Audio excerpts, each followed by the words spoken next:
खोटा आणि भंपक निर्णय देते संविधानाच्या विरोधात, त्यांच्याकडनं तुम्ही काय अपेक्षा करणार? त्याच्यामुळे माझं तर काय म्हणणं आहे की विधानसभा अध्यक्षांवरती अविश्वास ठरावच आणला पाहिजे. होऊ द्या चर्चा, ठीक आहे, तुमचं बहुमत असेल, पण विधानसभा अध्यक्ष ज्या पद्धतीनं वागतायत, ह्याला लोकशाहीच्या भाषेत म्हणायचं तर मनमानी आणि झुंडशाही, अशा पद्धतीनं विधानसभा किंवा विधिमंडळ चालवलं जात. तुमच्या अधिकाराच्या गोष्टी सांगताय कोणाला? तुम्हाला अधिकार दिले कोणी? तुम्हाला अधिकार लोकशाहीनं आणि त्या लोकशाहीनं आणि संविधानानं विरोधी पक्षनेत्याची नेमणूक करण्याची भूमिका घेतलेली आहे. आणि तुम्ही म्हणताय मी पाहीन.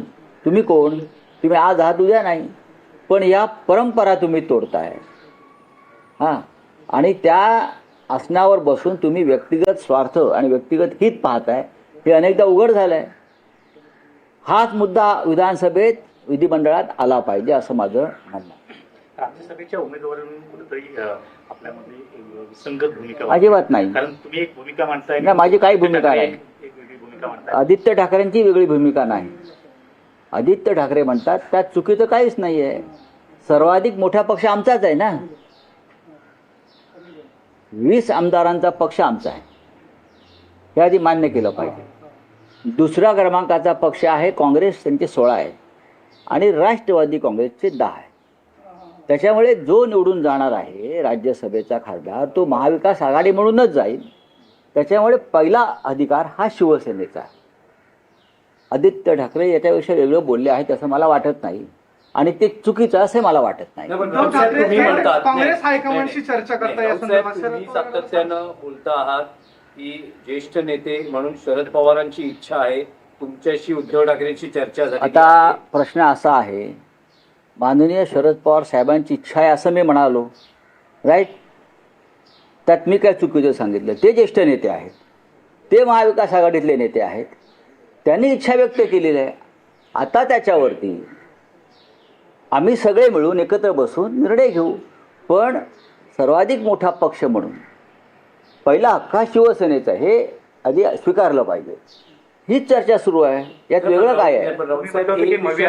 मुळात मुख्यमंत्र्यांचं स्टेटमेंट असं आहे की 7 जागा आहेत, त्यापैकी 6 जागा आमच्या निवडून जातील, 1 जागा महाविकास आघाडीची निवडून जाईल, असं संख्याबळ आहे. पण आदित्य ठाकरे हे सांगता आहेत की आमचे 2 खासदार जातील. नाही, असं बोललेलं नाही. नाही, त्यांचं म्हणणं एक शिवसेनेचा जाईल आणि एक एनसीपी किंवा माननीय बघा, हे पहा, आदित्य ठाकरे यांना राजकारणाची आणि विधिमंडळाच्या कामाची चांगली जाण आहे. 2 लोक कसे निवडून जातील? जाणार नाही, एकच जागा. राज्यसभेच्या जागा आहेत. ते म्हणतात की गेल्या वेळेस शरद पवार आणि प्रियांका चतुर्वेदी असे 2 खासदार निवडून गेलेले, त्यामुळे यावेळेसही आमचे 2 खासदार निवडून जातील असं आदित्य ठाकरे म्हणतात. तेव्हाची परिस्थिती वेगळी होती, तेव्हा आम्ही सगळे एकत्र होतो, आमचाही आकडा जास्त होता. हे आहे, आदित्य ठाकरे अशा प्रकारे चुकीचं विधान करणार नाही. 1 खासदार निवडून जाईल, 37चा कोटा आहे यावेळेला. आमच्याकडे 10 ते 12 मतं जास्त राहतील असं दिसतंय. आम्हाला पुन्हा 20-1 मतांची बेगमी करावी लागेल. ती जर होत असेल तर 2 जातील.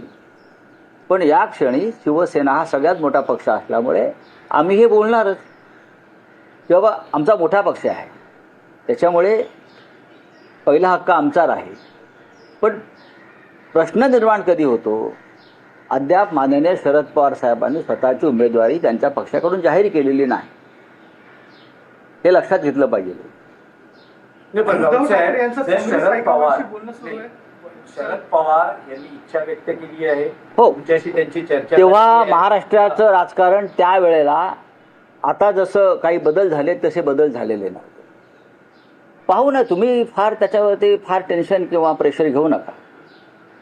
महाविकास आघाडी जी आहे किंवा नेतृत्व जे आहे आमचं, हे सक्षम आहे निर्णय घ्यायला.